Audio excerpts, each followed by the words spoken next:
সেই বোঝা বালা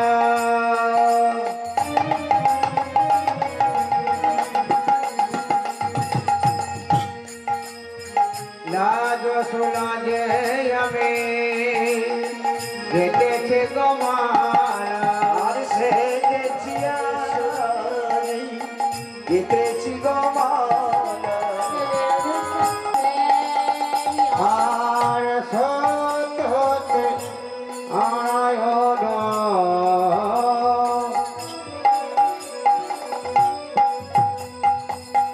তেতায় তো মেরা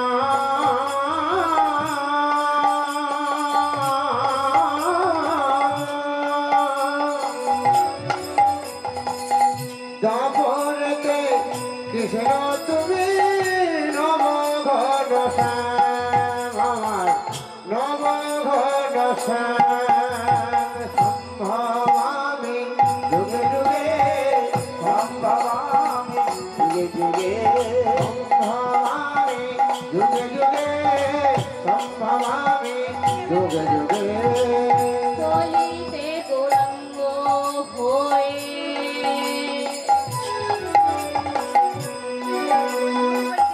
এলেন নদিয়া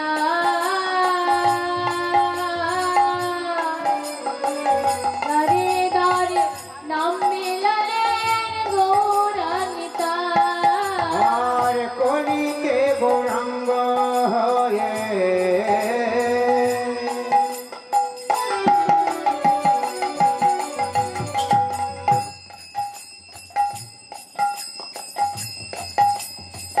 এলে নদিয়া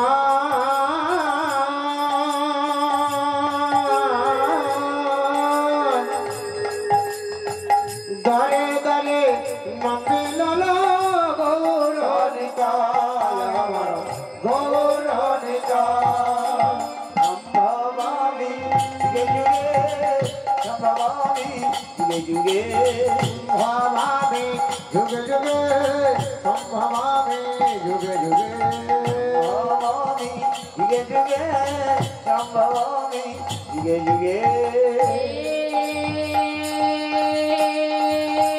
কৃষ্ণ করুণা সিন্ধু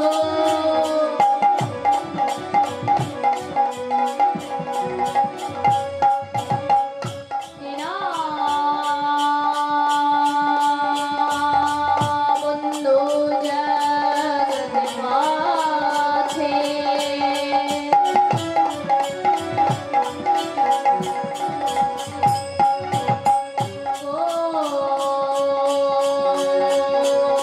কৃষ্ণায় গোপীনাথন্তা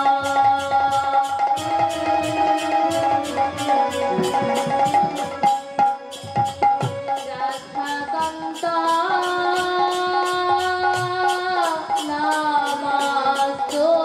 নামাস্তুতে সম্ভবামি যুগে যুগে সম্ভবামি যুগে যুগে সম্ভবামি যুগে যুগে সম্ভবামি যুগে যুগে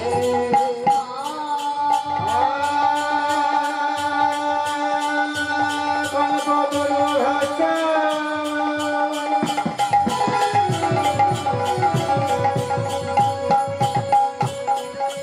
কৃপা সিন্ধু বয়বত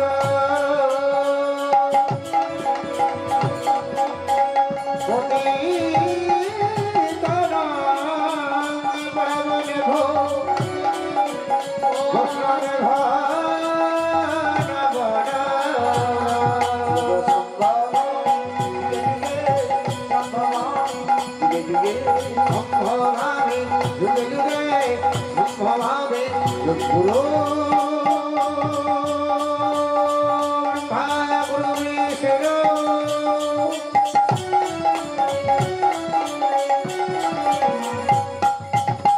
গুরু দেবায় মহে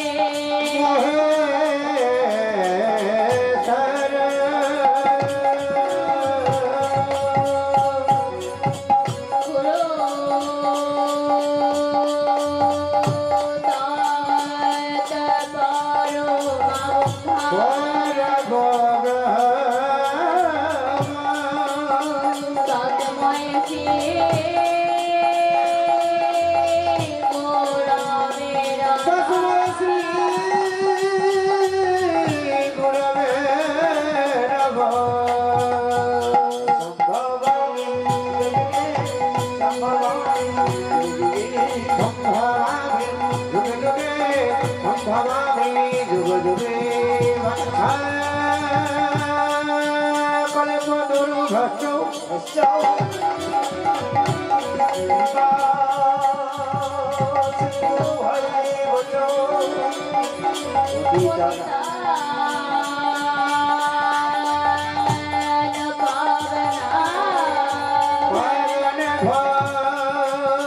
সকল বৈষ্ণবে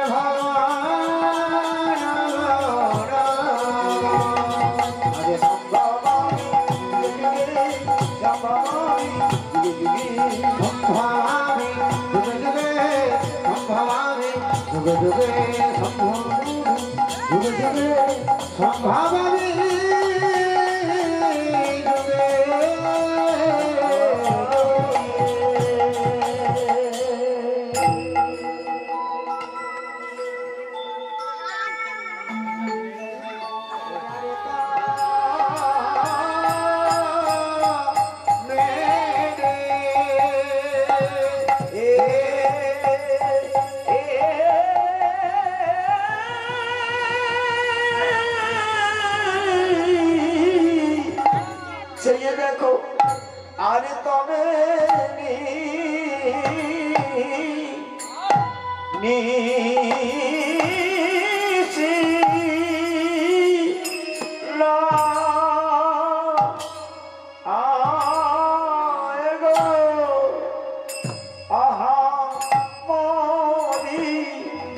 উঠা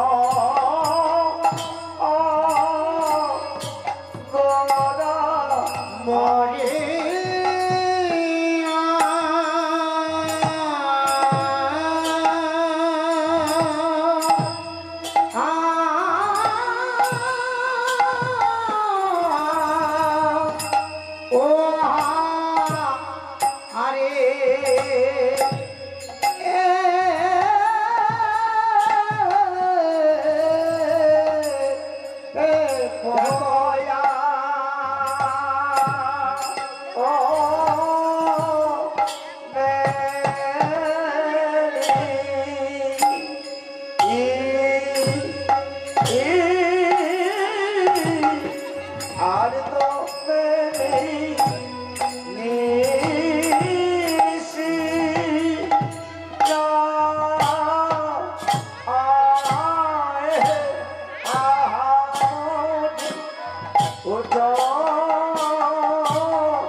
জগিয়া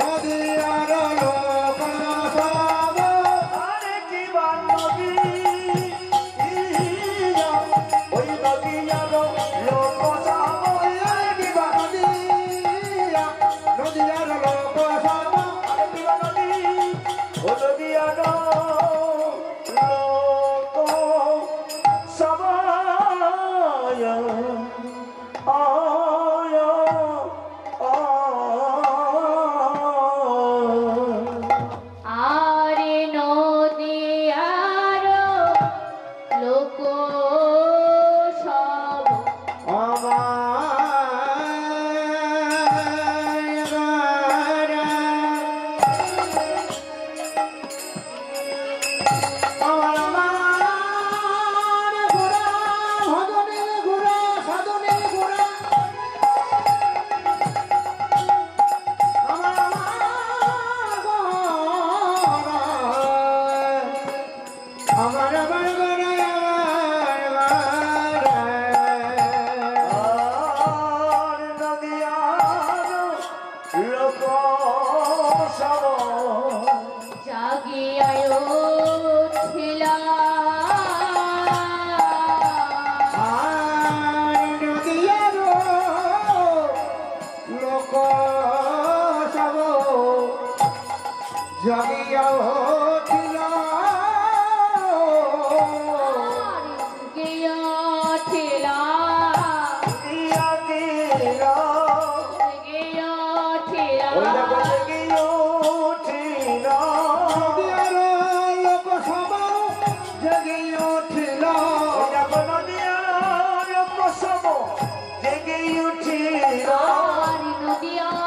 লোক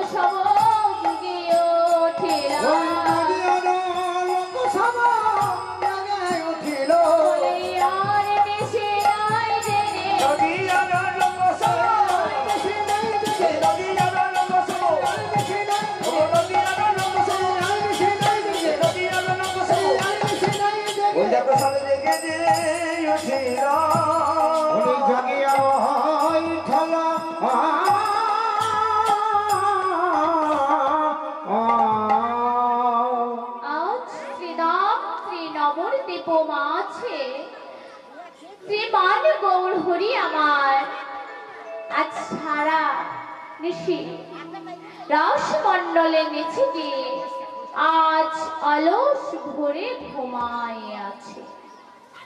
তাই আজ যেই না নদিয়ার লোক সবে উঠে পড়েছে, আজ সখীগণে বলে ওঠে, হে গৌর সুন্দর, তুমি আর ঘুমায়ো না, একেবারে জেগে ওঠো, একেবারে জেগে ওঠে দেখো যে আরে নিশি নেই, এবার যে প্রভাত হয়েছে প্রভু, একেবারে জেগে ওঠো, জেগে উঠে দেখো ওই নবদ্বীপে কুঞ্জ মনে মনে কেমন পাখিদের কলতান শুরু হয়েছে, পাখিদের কলতান শুরু হয়েছে। যেমন দেখো দেখো ওই যে শোনা যাচ্ছে যে কোকিলার কোহর, আরে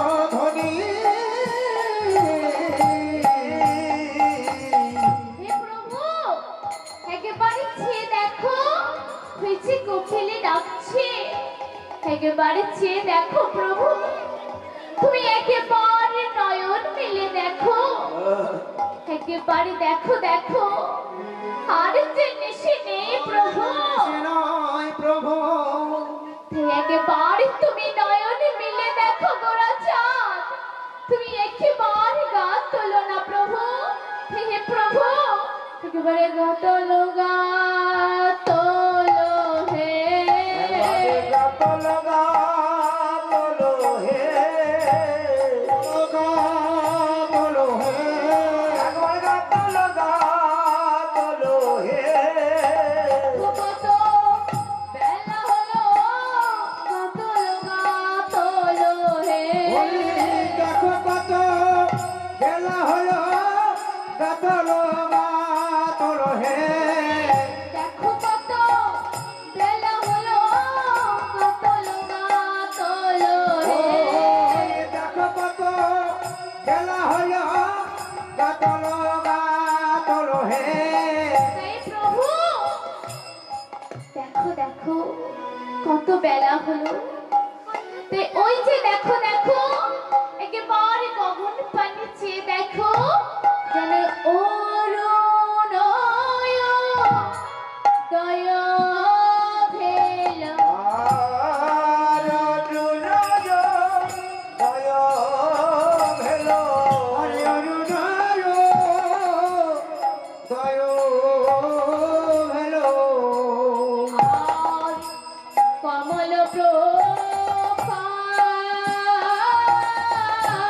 হরি অরুণায় দয় ভেলো ওই দেখো কমল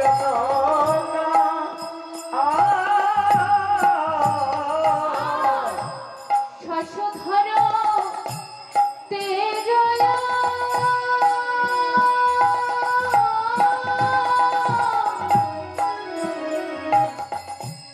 কোমদিনের বলে শশধর তেজলো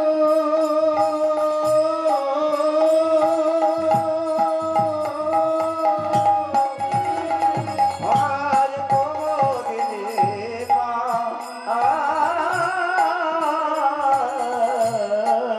আর শশধর তেজলো কোমদিনের পা দেখো দেখো কেন উদয় যে হয়েছে দই যে হয়েছে এই যে হয়েছে দই যে হয়েছে উদয় যে হয়েছে উদয় যে হয়েছে উদয় যে ওই হয়েছে গগনে অরুণি উদয় যে হয়েছে ও বাবা গগনে আমি নিশি নাই বলো পুরো গগনে আমি নিশি নাই আমার পুরো গগনে আমি নিশি নাই আমার আমি নিশি নাই বলো পুরো গগনে উদয় হয়েছে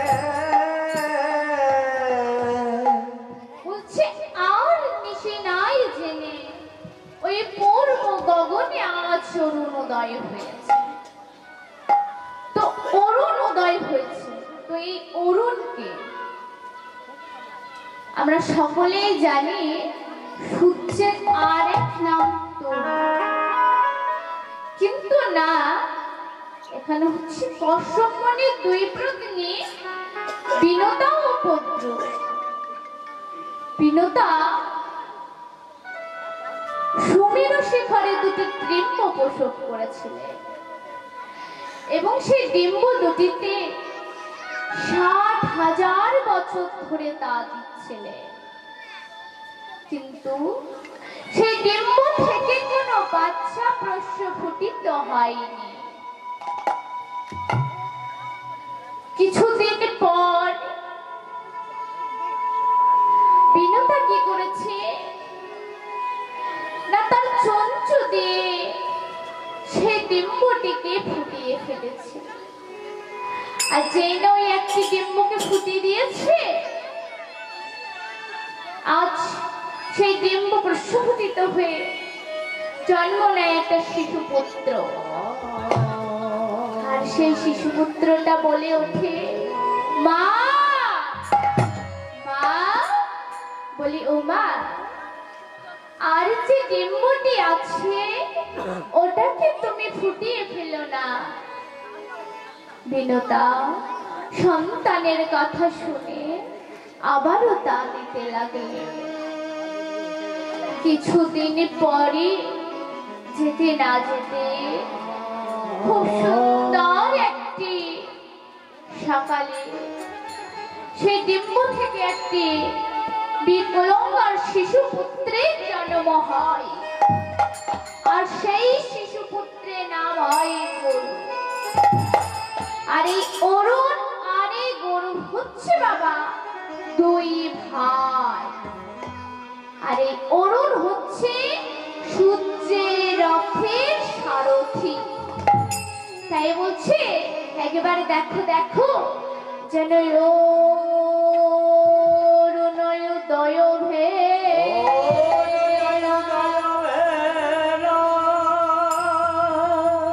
কমল প্রকাশ কমল প্রকাশ শ্বাস ধরতে জল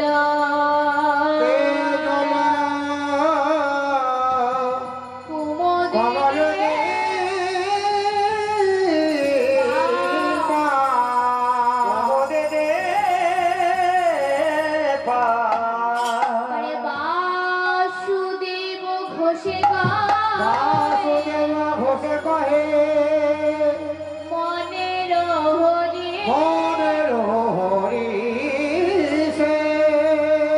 কত নিদ্রা যাও হে গোরা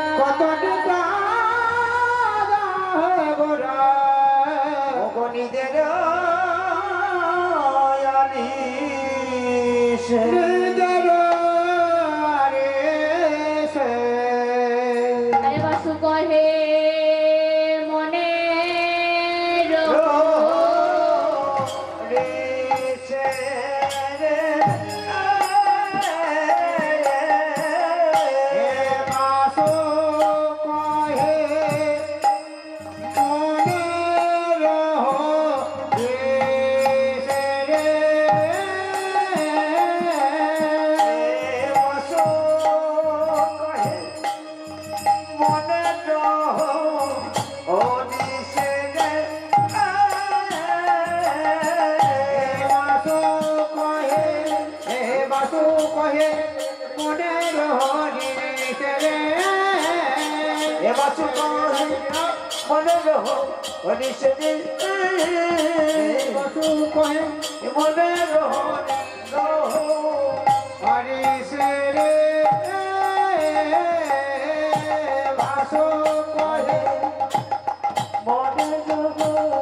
তো সর্বপ্রথম আমরা গৌরচন্দ্রিকা করি কেন না? স্থানান্তরে যেতে হলে যেমন আমাদের পিতামাতার অনুমতির প্রয়োজন হয়, এখানে তদ্রূপ গৌর সুন্দর হলেন আমাদের এই নাম সংকীর্তনের পিতা। তাই আজ আমরা সর্বপ্রথম গৌরচন্দ্রিকা করে থাকি। এতক্ষণ ছিলাম কোথায় না? নবদ্বীপ মাছ। এবার যাব কোথায়? বৃন্দাবন।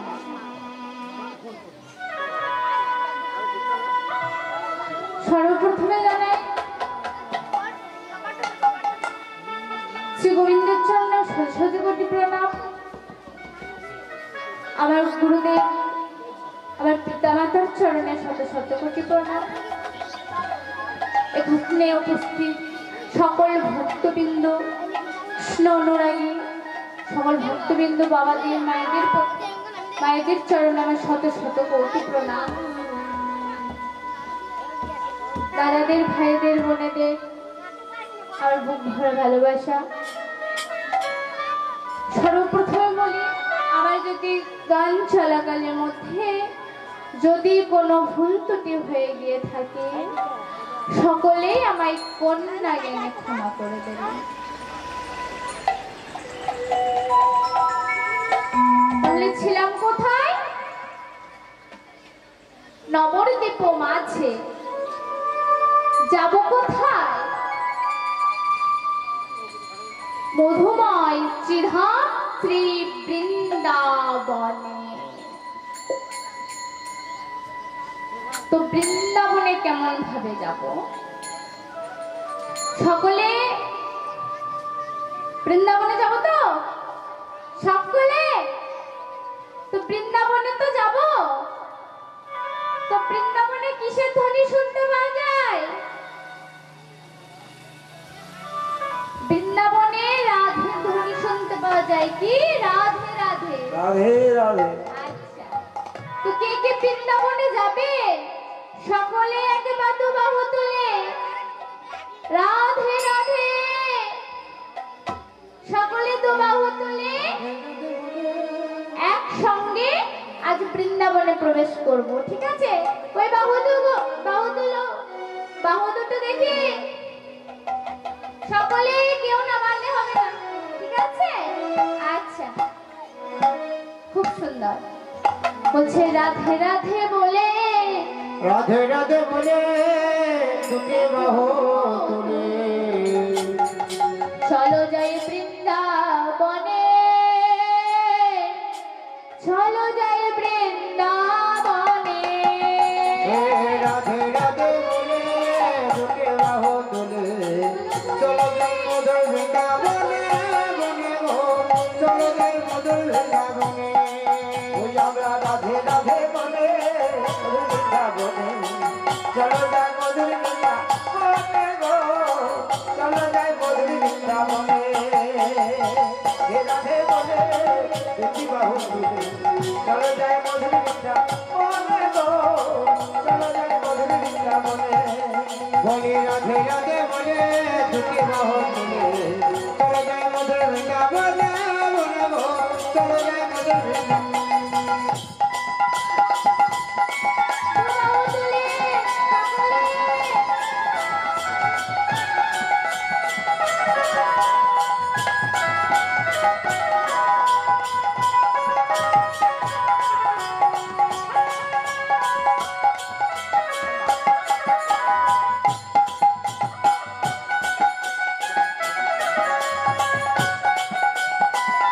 সকলে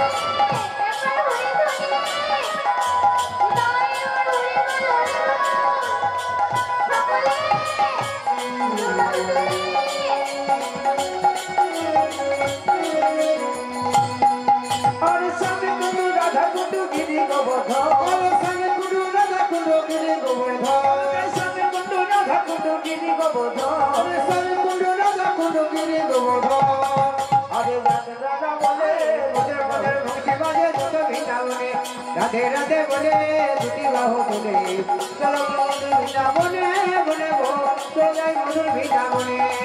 ও গো রাধে রাধে বলে দুটি বাহু তুলে চলো যাই মধুর বৃন্দাবনে, বলে গো চলো যাই মধুর বৃন্দাবনে।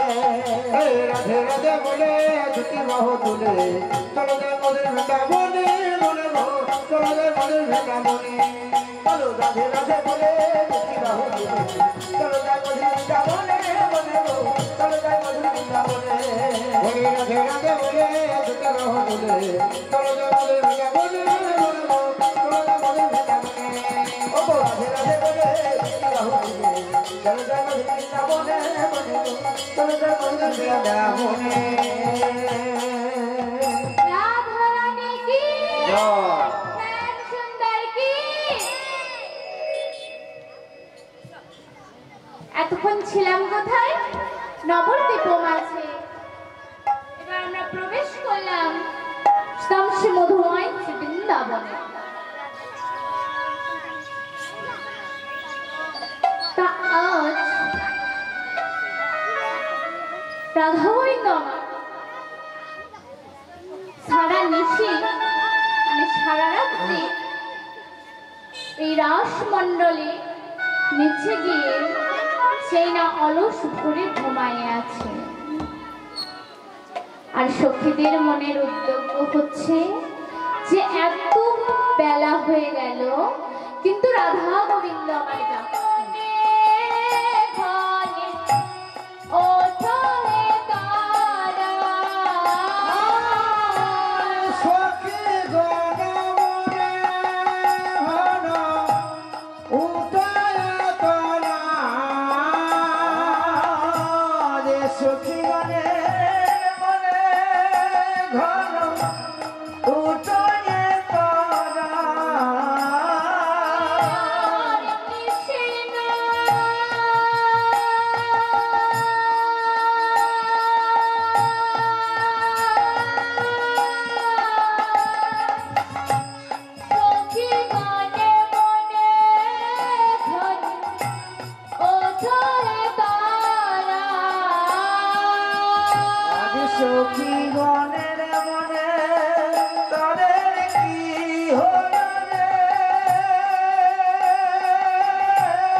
কদমে মন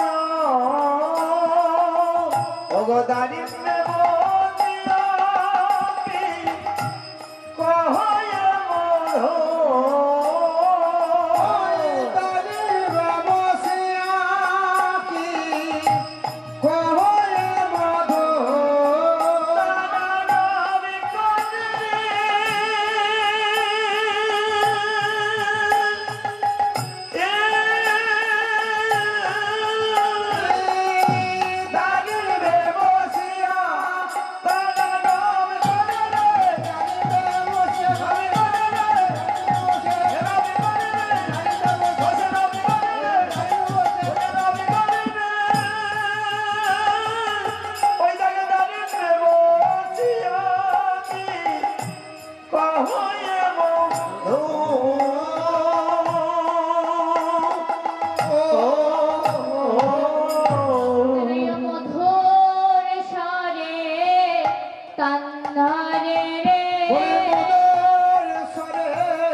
মধুর স্বরে গান ধরেছে আর কি করছে আর ওই দ্রাক্ষা ডালে কি করে যে দ্রাক্ষা ডালে বসে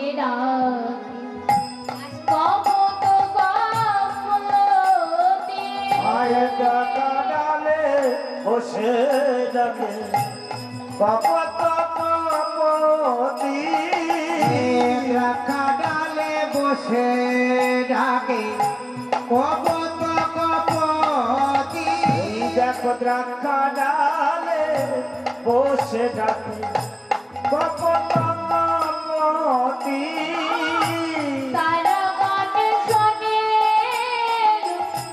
কালো তারা পতি আরে দ্রাক্ষা ডালে বসে ডাকে কপত কপতি তারা গানে সহিত লোকানো তারা পতি তারা গণ সহিত লোকালে তারা পতি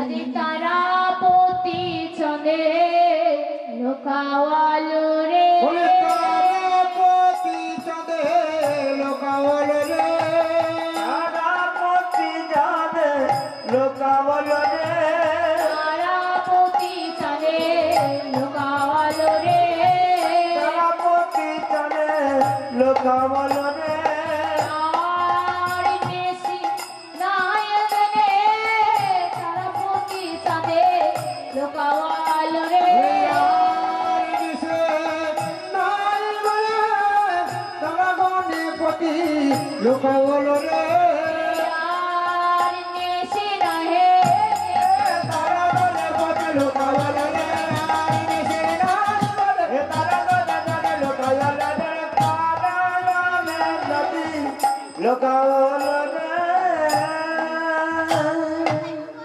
বলছে আর মিশে নাই জেনে তারা গণেশনে আজ লোকাই আছে তাই বলছে একবার দেখো দেখো আজ কৃষি নেই বলেও তারা গণে আজ লোকাচুরি করছে তাই কেমন করে বলছে একবার চেয়ে দেখো যেন কুমুদিনে বাদনে চম বুকে মধু আর কোমদিনী জল বুকে বুকে জড়া বাঁধো কোমল মুখে ওকে দিল মধু আর কমল নিয়ারে আসি মিলিল শত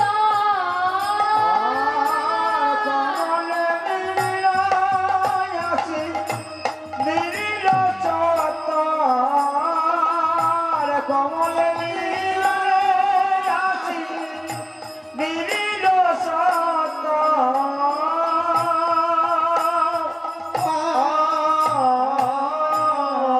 কমল নিয়া রে চলে যায় রে চলে যায় রে কমল নিয়া রে চলে যায় রে কমল নিয়া রে চলে যায় রে কমল নিয়া রে চলে যায় রে কুমদিন বদন শেষে চুম্বন দিয়ে চলে যায় রে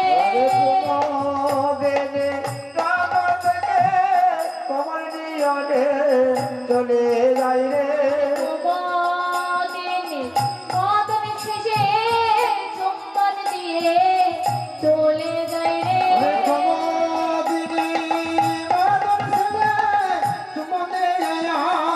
চলে যায় রে বলছে কুমুদিনীর বদন শেষে চুম্বন দিয়ে চলে যায়।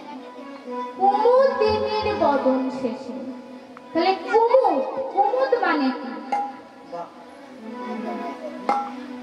কুমুদ মানে হচ্ছে শালুক ফুল। তা বাবা শালুক ফুল কখন ফোটে গো? আগে বলুন শালুক ফুল কোথায় ফোটে মায়েরা? কোথায় ফোটে? হ্যাঁ, শালুক ফুল কোথায় ফোটে? পুকুরে। আজ শালুক ফুল ফোটে পুকুরে, খালে, বিলে, তাই তো? তা শালুক কখন ফোটে? হ্যাঁ, সন্ধ্যাবেলায়। আর ধারে ধারে দেখবেন যেখানে পুকুর আছে দেখবেন কি হয় না রাত্রিবেলায় সন্ধ্যার সময় দেখবেন ধারে ধারে শালুক ফুল ফোটে। আর যেই না প্রভাত হয় বাবা, শালুক ফুলগুলো কি করে আস্তে আস্তে মুদিত হয়ে যায়, তাই তো? তাই ধারে ধারে যেই না শালুক ফোটে আর প্রভাত হওয়ার মাত্রই যেই না মুদিত হয়ে যায়। তাই আজ এখানে বলছে সারানিশি আজ কুমুদিনীর বদন শেষে মানে সারানিশির নিচে গিয়ে আজ জলস ধরে ঘুমায় আছে। তাই যেমন এই শালুক ফুলগুলো আজ প্রভাত হওয়া মাত্রই মুদিত হয়ে যায় মানে মুদে যায়, ঠিক তেমনি আজ নিশির শেষে যেন আটকা পড়ে গেছে।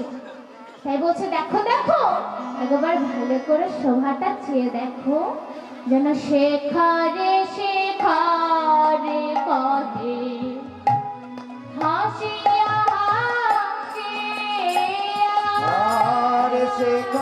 সে করে কহে হাসিয়া হাসিয়া সে খর কহে হাসিয়া হাসিয়া সে করে সে ঘেরে কহে হাসিয়া হাসিয়া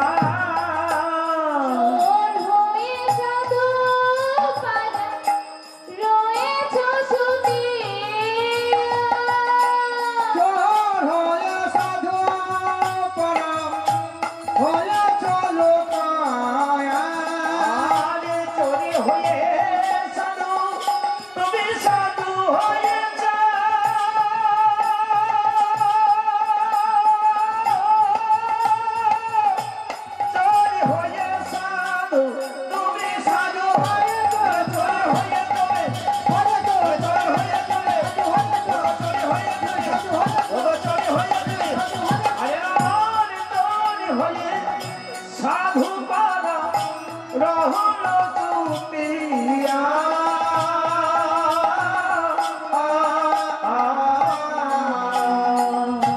হে গোবিন্দ, এখানে আবার গোবিন্দকে চোর বলা হয়েছে যে হে গোবিন্দ তুমি চোর হয়ে সাধু কবে হলে? কবে হলে তুমি চোর হয়ে সাধু কবে হলে সাধু কবে হলে রাই সাধু সঙ্গ গুণে চোর হয়ে সাধু কবে হলে? রাই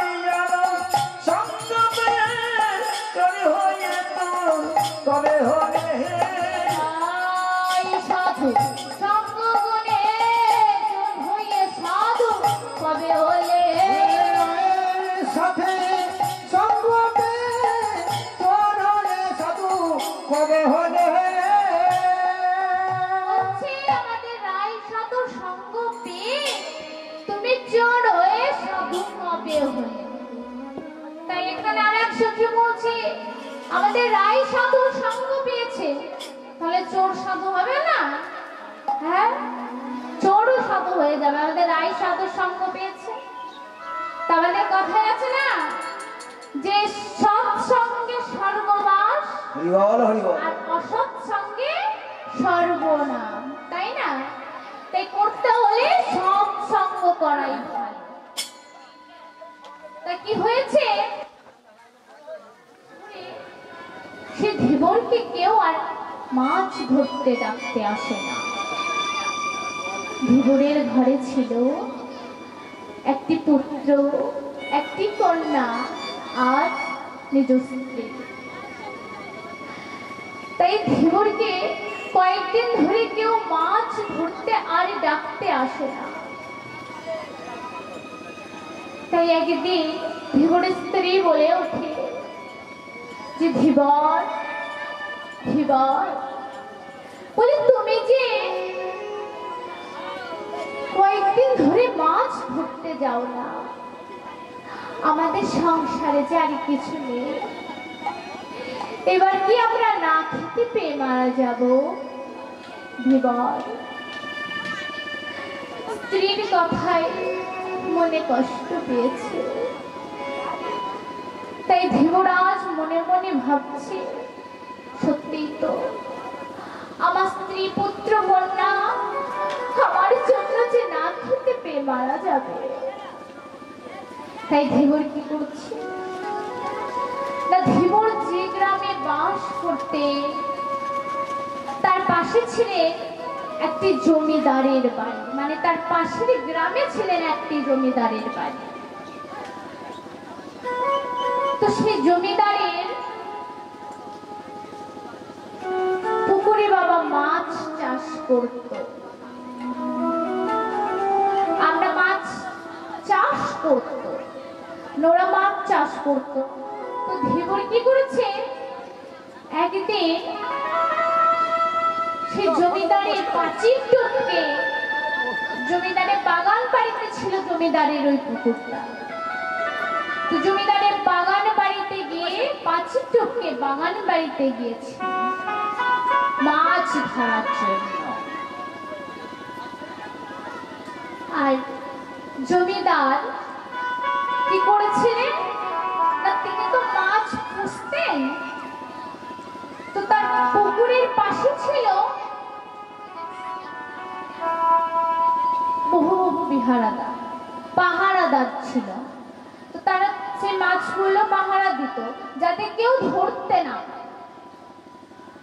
তো জমিদারের বাড়িতে ওই বাগান বাড়ির পুকুরে একদিন ধীবর গিয়েছিল মাছ ধরতে। আর যেখানে ধীবর গিয়েছিল মাছ ধরতে, তার উল্টো দিকে ছিল কি না সে পাহারাদার গুলো। আর তার পিছন দিয়ে যেই না ধীবর মনে মনে বলে জমিদারের পুকুরে অনেক বড় বড় মাছ আছে, যদি একটা খেয়া মারতে পারি না অন্তত 15-20 দিন আমাদের বসে খাওয়া হবে। তাই সেই জন্য আজ ধীবর চলে গেছে। আরে চলে গিয়ে ধীবর যেই না জালটা বিছিয়েছে, বিছিয়ে যেই না মাছটা টানতে গেছে, আমাদের কি হয় বাবা না, মাছ ধরলে জালে মাছ পড়লে জলে আওয়াজ হয়, মাছগুলো বেরোনোর চেষ্টা করে, তা জলে আওয়াজ হয়। তা ওখানেও সেই জলে আওয়াজ হয়েছে। আর ওদিকে পাহারাদারেরা বুঝতে পেরে গেছে। তাই পাহারাদারেরা হেঁকে বলে, কে কে ওখানে মাছ ধরে, কে কে মাছ ধরছে? এবার বাবা ধীবর তো ভয় পেয়ে গেছে। ধীবর ভয় পেয়ে গিয়ে কি করেছে না, পাশে ছিল ছাই, মানে বাসন মাজার ছাই। তো কি করেছে ধীবর, কাপড়টা পরনে ছিল একটি কাপড়, কাপড়টা ভালো করে পরে আজ কি করেছে, ওই ছাই গোটা গায়ে মেখে আজ সাধু সেজেছে। আর ওই সাধু সেজে জমিদারের বাগান বাড়িতে ছিল একটি বড় আম গাছ, আর সেই আম গাছের নিচে সাধুর বেশে বসে আছে। আর এই পাহারাদাররা এসে দেখে কি এখানে তো কেউ মাছ ধরেনি। একটু পরে চোখ গেল কোথায় না সেই সাধুর কাছে। তাই খবরে গেল জমিদারের গিন্নির কাছে। তার জমিদারের গিন্নি বাবা ওই সাধু সন্ত্রাস খুব ভালোবাসতেন।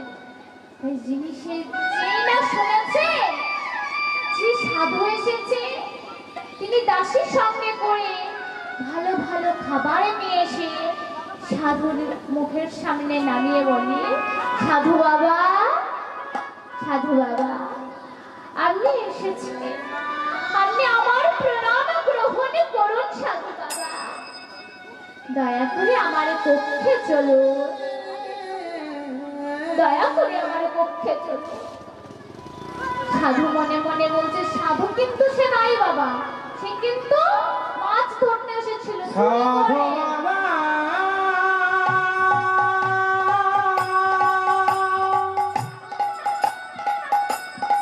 ও সাধু বাবা,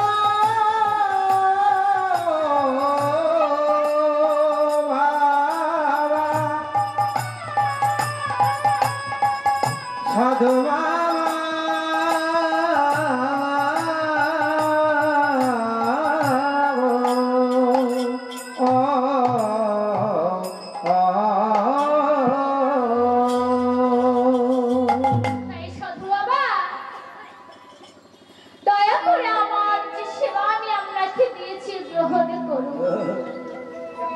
সাধু মনে মনে বলছে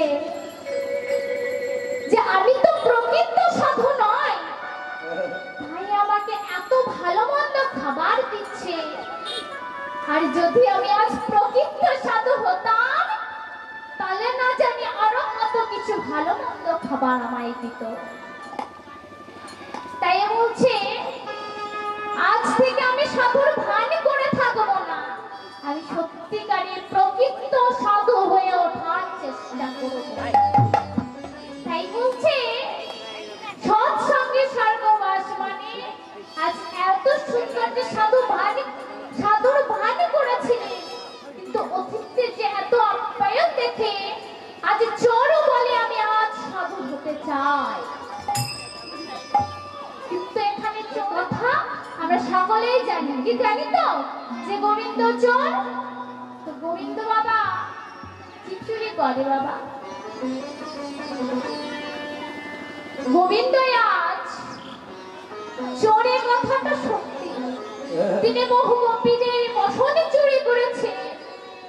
ওই মেঘকান্তে চৌরাগে কিছু বস্ত্র চুরি করেছে, চুরি করেছে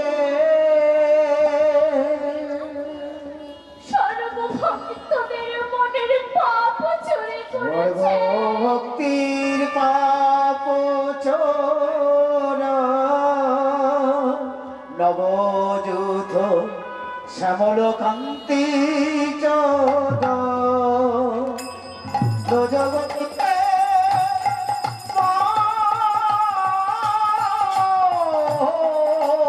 তুমি চুরি করেছ ও গো দয়া,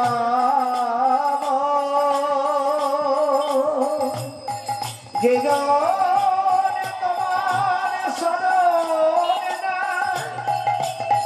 শরণ দিলে তুমি তার সব কিছু কেড়ে নাও, সব কিছু কেড়ে নিয়ে তার স্কন্ধে একটার ভিক্ষারি ঝুলি দিয়ে তাকে তুমি পথের ভিখারি করে দাও, তার সর্বস্ব কিছু কেড়ে নিয়ে ও গো দয়াবান, ও গো